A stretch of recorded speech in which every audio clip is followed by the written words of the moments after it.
ఇదిగోండి బెంగాల్ వెరైటీ అండి. సో ఇదిగోండి ఇక్కడ 2 పెట్టాను నేను. పెట్టి ఇప్పుడు 3 నెలలు అవుతుంది అనుకుంటా ఆల్మోస్ట్. కాయలు వస్తూనే ఉన్నాయండి. మొన్న 3-4 డేస్ క్రితం కోసాము, మళ్ళీ వస్తున్నాయి. వీటి మీద చిన్న చారలు అయితే ఉంటాయండి. సో చారలు లేకుండా ఉండేవి మనకి గుజరాత్ వెరైటీ, ఇవి బెంగాల్ వెరైటీ అనమాట.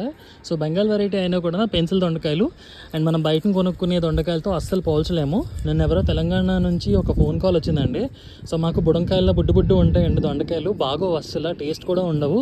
సో మా చిన్నప్పుడు తినేవాళ్ళం పెన్సిల్ దొండలు అని. సో అలాంటివి ఉంటే చెప్పండి అన్నారు. ఇవన్నీ దేశీ రకాలేనండి. So pencil దొండలే. ఇగోండి ఎన్ని కాయలు ఉన్నాయి చూడండి, చిన్న తోట, అదే చిన్న పందిరి, దానిలోనే ఇగోండి ఇక్కడిక్కడ ఎన్ని ఉన్నాయి చూస్తారా. ఈ పైకి కూడా వచ్చేస్తున్నాయి అండి. సో అలా చిన్నగా పైన ఒకటి ఉంది. సో ఇలా మనకి చిన్న ప్లేస్ ఉన్నా కూడా బాల్కనీలో కూడా పెంచేసుకోవచ్చు అనమాట.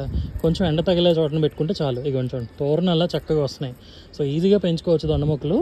అండ్ వీటికి సీజన్తో పని లేదు. ఏ మొక్కలు ఏవి మనం మార్చాలి అనుకున్నా 3 నెలలు 4 నెలలకు ఈ మన వంకాయలు ఇవన్నీ మార్చుకుంటూ ఉండాలి కదా.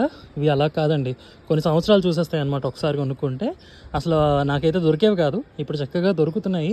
సో మన వెబ్సైట్లోనే అవైలబుల్గా ఉన్నాయి. మీకు ఎవరికి కావాలనుకున్నా కూడా ఇక్కడ ఉన్న ఫోన్ నెంబర్కి వాట్సాప్ కానీ కాల్ కానీ చేయండి, లేదంటే వెబ్సైట్ లింక్ ఉంది, దాని నుంచి అయినా ఆర్డర్ చేసుకోండి prabaorganics.com నుంచి.